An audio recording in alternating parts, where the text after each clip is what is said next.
چوکده نکایت به نصرانی هیچی نمی همسایه قد کم ترک چخ چخ کرده میخواد شکایت کرد ای گودکا گفتم خیلی خیلی گودک نشوه قطعی جنگ کنی چی میگه؟ اوخی میگه که امی خیلی اون بچه هم کم کم رسم میکشه بعد شروع بعد میکشه رنگ جیوی همون رفته در دهن تریزه همسایه چی کشه صورت پشه را این همسایه سر و سیمش ده بیچاره پشه را سخ زده بعد از که دستش برو ماده پولی بین پچ کردگی اومد خیلی که گفتم خیلی که درد خودت بخیره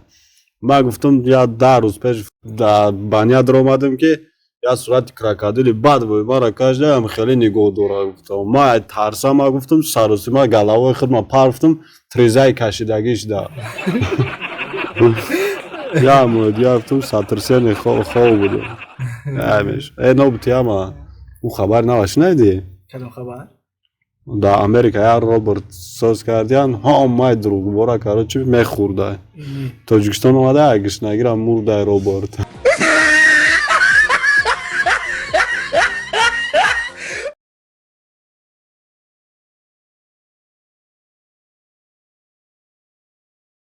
قدیقه چخ چخ کردیم شکایت داره ای گودکا گفتم خیلی گودکه چه میکنی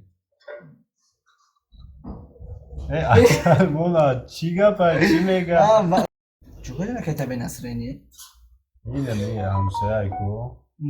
همسایه خیلی میره فرشم سبشه رو گفتن اوخی همی بچه هم کم کم رسم میکشه کو ای سر عباسی بمانه کو چوکده نکایت به نصرانی خونی گرده آخر رو خونی گرده چوکده نکایت بیا بگو چوکده نکشه چه باشه یک کلمه چوکده دو سه چوکده نکایت